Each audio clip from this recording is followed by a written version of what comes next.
네, 여러분 안녕하세요. 순별입니다. 저는 대학 졸업하고 바로 창업을 했고요. 7년간 스타트업을 운영했었고, 현재는 세 번째 회사를 운영하고 있는 연쇄 창업가예요. 저는 이미 두 번의 실패를 했는데도 금전적인 손실이 전혀 없었어요. 제 돈으로 사업을 한 게 아니라 정부에서 지원하는 창업 지원금으로 사업을 했거든요. 총 4번의 창업 지원금을 받았었고, 금액은 보니까 총 8,500만 원 받았어요. 제가 예비 창업자일 때 지원금 받으려고 알아보는 과정들이 처음에는 좀 되게 막막했어요. 거기다 저는 전공도 창업이랑 별로 연관이 없는 순수미술, 회화과 전공이거든요. 그래서 사업계획서에 제 사업을 어필하는 게 정말 너무 어려웠어요. 제대로 모르고 지원을 하니까 2년간 15번도 넘게 떨어졌더라고요. 너무 떨어져가지고 아예 컴퓨터에 패스 폴더가 따로 있었어요.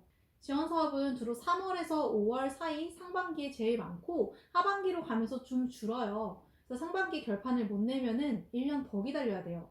제가 그랬었고 진짜 더 이상 절대 떨어지고 싶지 않아가지고 어떻게 하면 합격을 할지 철저하게 진짜 심사위원 입장에서 분석하면서 사업계획서를 다듬었어요. 그리고 합격률을 높이는 노하우를 알게 됐죠. 그 노하우를 알게 되고 저는 지원하는 사업마다 합격했어요. 그 외에도 저는 경진대회 수상이랑 투자유치 경험이 있는데요. 자세한 건 다음에 말씀드리고, 어쨌든 이 노하우가 그냥 창업 지원금을 받는 거 말고도 내 사업 운영 자체에 활용할 수 있는 스킬이 돼요. 다시 돌아와서 창업 지원금을 받으려면은 첫 번째, 우선 나한테 맞는 지원 사업을 최대한 많이 찾아야 돼요. 이 지원 사업은 K-스타트업이라는 사이트에서 찾을 수 있는데, K-스타트업에서 사업 소개 2023년도 창업 지원 사업 통합 공고를 보시면 돼요. 사업화, 기술 개발, 시설 공간 등등 되게 다양한 분야가 있는데 우리가 제일 원하는 거는 자금, 돈이잖아요. 돈을 무료로 지원해주는 거는 사업화랑 기술 개발 쪽을 보시면 돼요. 이 창업을 지원해주는 기관들도 되게 많은데 제가 메인으로 봤던 곳은 중소벤처기업부였고요. 예를 들면은 예비 창업 패키지, 청년 창업사관학교, 초기 창업 패키지, 창업 중심대학 이런 사업들이에요. 그 외에도 지자체에서 진행하는 것들도 함께 있으니까 내 상황에 맞는 거를 최대한 많이 찾아보는 게 중요해요.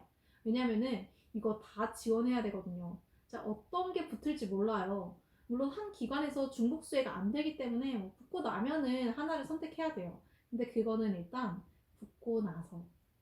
두 번째는 사업계획서 작성하기예요. 처음에 이 사업계획서를 작성할 때는 내 아이템도 좀 잘 정리가 안 되고 어떻게 작성하는지도 잘 모르기 때문에 떨어질 확률이 높아요. 사업계획서를 여러 번 제가 고치면서 느낀 점은 이거를 읽는 사람 입장에서 생각을 하고 그 사람이 설득될 수 있게 적는 게 정말 중요하다는 거예요.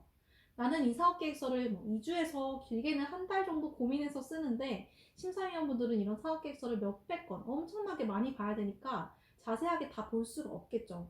한 15페이지 정도 보는데 평균 30초, 뭐 길어야 1, 2분이에요. 그래서 그냥 이렇게 쓱 보는 거예요. 그래서 내 사업에 대해서 배경 지식이 없는 사람도 명확하게 이해할 수 있게 쉽게 써야 돼요. 초등학생이 봐도 이해할 수 있을 정도로요. 그렇게 쓰려면 여러 가지 스킬들이 있는데 대표적으로 몇 가지 소개해드리면은 일단 우리만 아는 있어 보이는 그런 어려운 전문 용어 사용하시면 안 돼요. 우리 사업계획서를 평가하는 심사위원분들은 주로 40대에서 60대 교수님 혹은 회사를 운영하는 대표님, 컨설턴트, 공무원, 회계사 이런 분들이에요. 내 사업의 전문적인 부분들까지 그분들이 다 속속들이 알지 못하실 가능성이 높아요. 그리고 글씨가 너무 작고 빽빽하면은 잘 안 보십니다.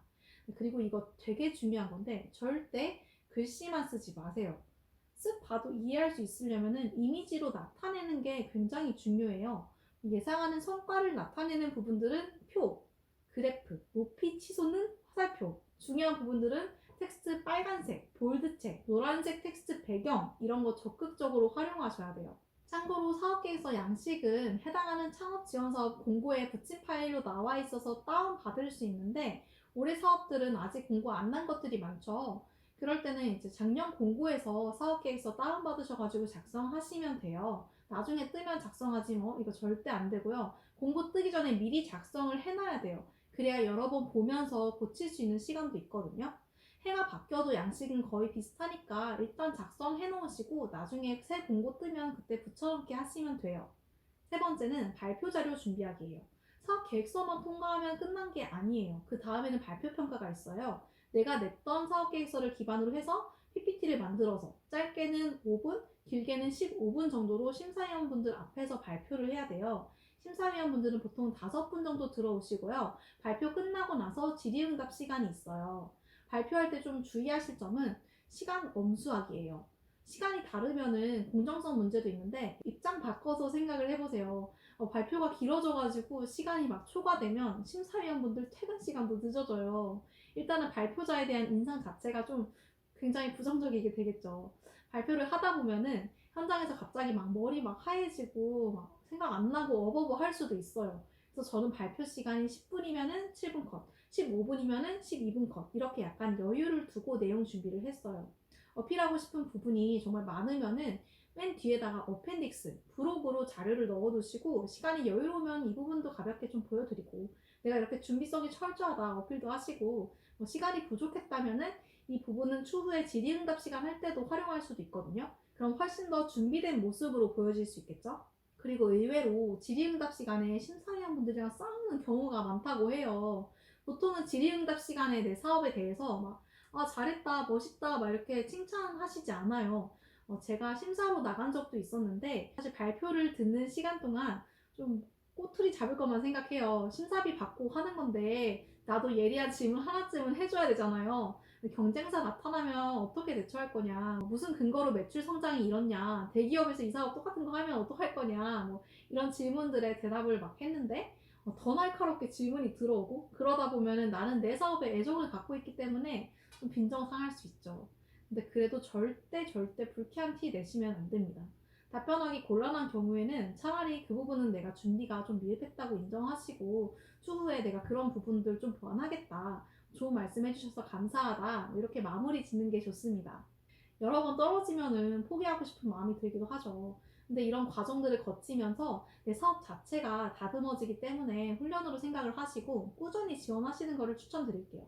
이렇게 지원 사업으로 창업에 대한 위험 부담을 줄이면서 사업을 시작하고 돈을 벌어서 사업을 유지할 수 있는 비즈니스 모델을 탄탄하게 준비하면은 그 다음 단계로 갈 수 있는 확률이 훨씬 높아질 거예요.